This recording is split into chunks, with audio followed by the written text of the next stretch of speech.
دې چمن ته روانې په یو نامه او بل نامه به ووټ ځنې غواړې په والله که یې بیا ووټ تاله کړي په والله که دې هغه یو ولي سیکشن در پرېږدي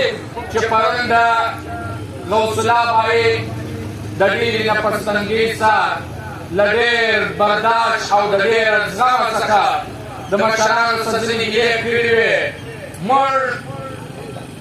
دلته دا ورته وایو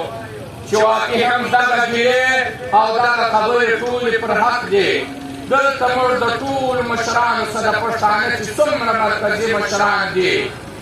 نمونه یادول نه غواړو تاسو ټولو ته معلوم دي چې دې مشرانو له تېرو اویا کالو څخه زموږ سربداري کړې ده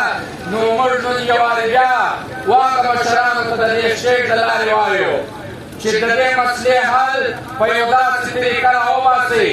چې تاسو سره کښېنئ تاسو د الیکشن په مرحلو کې سره کښېنستی سئ مجلس کولی سئ تاسو یو لایعمل دی کولی سئ تاسو پر یو بل سیاسي پوینټ سره کښېنستلی سئ تاسو پر یو بل داسې معمولي شو سره کښېنستلي یاست موږ دا ټول ولس هغه ستاسو ناسته او اتفاق لیدلی دی موږ د دې سټیج او د دې پرده څه ورته وایو چې وروره ولې زموږ پر دا مسله تاسو نه سره کښېنئ موږ پر هغه ټولو مشرانو ته دا وایو چې د چمن 12 لکه آبادي ده